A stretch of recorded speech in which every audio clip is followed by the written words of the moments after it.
찬송가 397장을 부르시겠습니다. 397장입니다.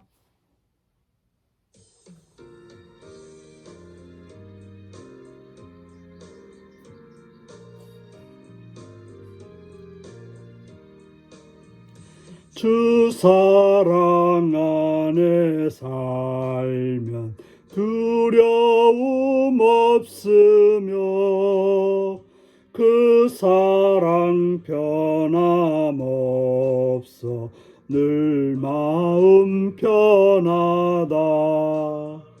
저 폭풍 몰아쳐서 내 마음 떨려도 주 나의 곁에 계셔 겁낼 것 없어라. 주 나의 목자시니 부족함 없으며 주 인도하는 대로 늘 따라가리라. 그 지혜 나를 깨쳐 내 앞길 밝히니 나 주의 길을 따라 주 함께 살리라.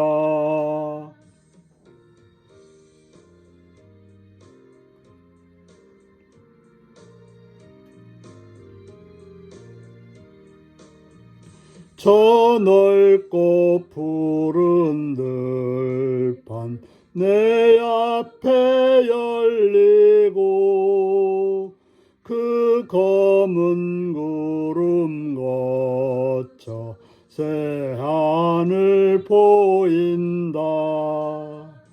끝없는 나의 소망 저 환한 생명길 참 보배 되신 주님 늘 함께 하소서.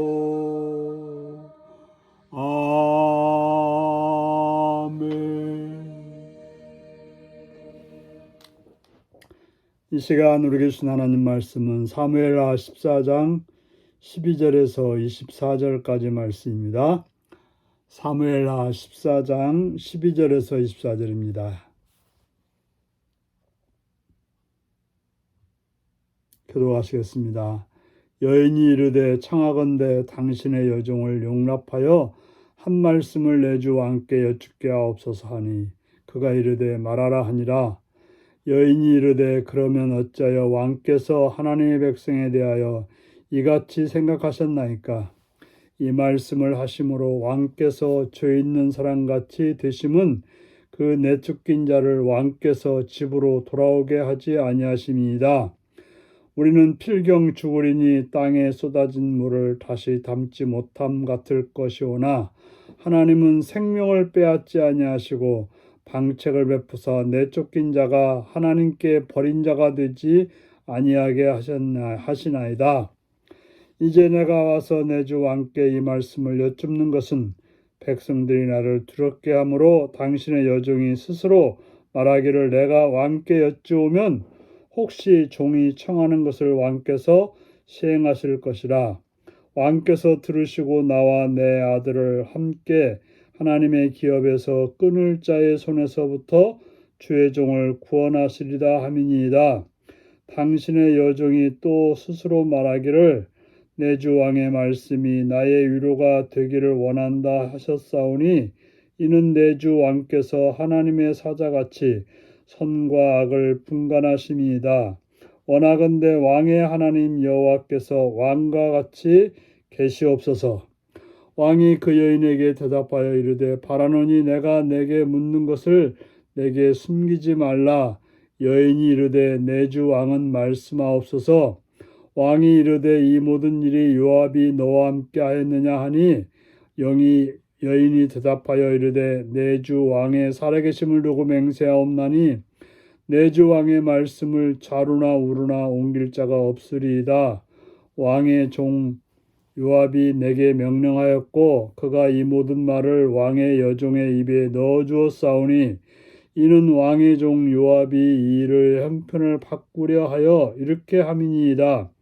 내 주 왕의 지혜는 하나님의 사자의 지혜와 같아서 땅에 있는 일을 다 아시나이다 하니라. 왕이 요압에게 이르되 내가 이 일을 허락하였으니 가서 청년 압살롬을 데려오라 하니라.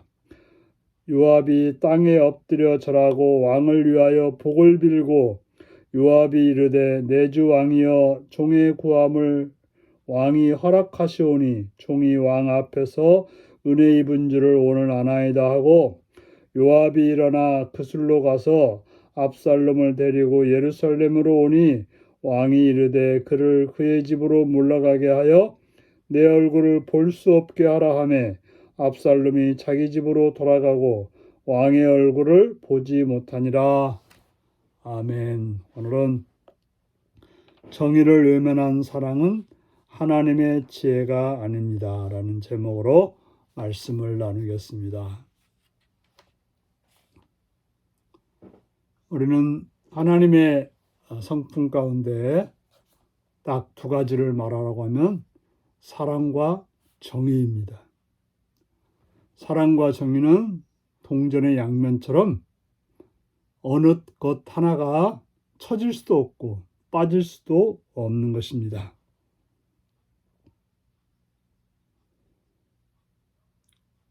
그런데 오늘 드고와 여인은 사랑만을 강조해서 다윗을 설득합니다. 지금 자신의 아들이 피해 복수를 통해서 죽게 되는 것은 있을 수 없다라고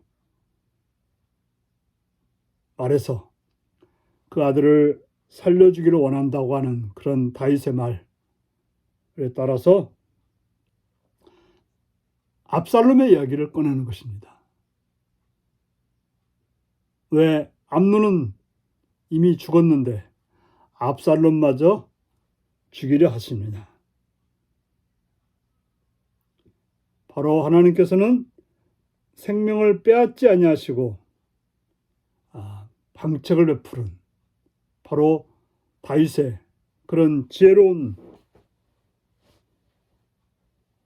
말, 또 세상이 말하는 그런 지혜로운 말로 다윗을 설득하고 있습니다. 지금은 정의가 아니라 사랑이 필요한 것이 아니냐. 압살롬을 죽이는 것보다는 살리고 또 그 자리를 회복하는 것이 옳지 않냐라고 다윗을 설득합니다. 하지만 정의를 외면한 사랑은 참으로 위험합니다. 사랑의 하나님은 백성에게 생명을 주시지만 결코 정의를 무너뜨리지 않습니다. 그래서 하나님은 우리를 사랑하셨지만 우리의 죄를 미워하시기 때문에 자신의 아들을 십자가에 못 박아서 그 죄를 담당케 하셨던 것입니다. 다윗도 이것을 모르는 바가 아니기 때문에 압살롬을 그리워는 하지만 돌아오게는 못했던 것입니다.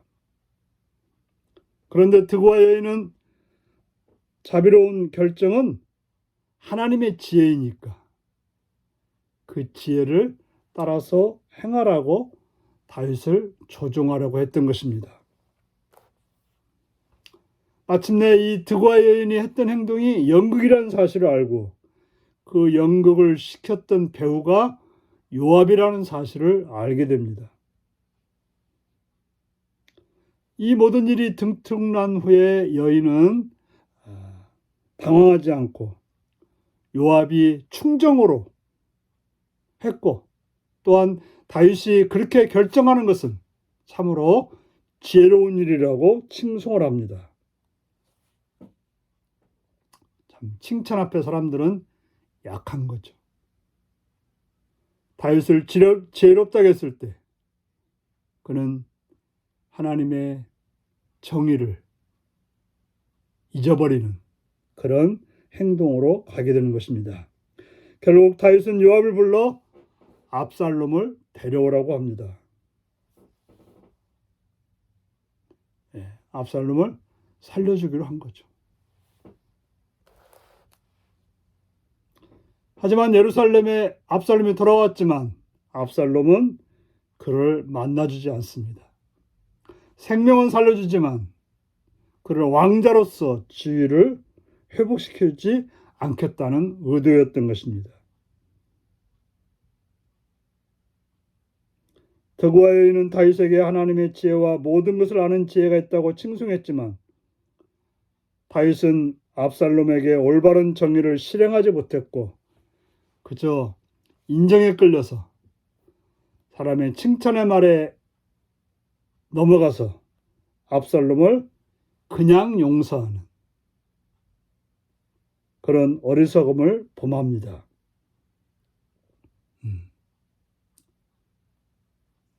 감옥이라도 몇 년간 두어서 그로 하여금 그 죄를 회개하게 했어야 되는데 그렇지 못한 것입니다.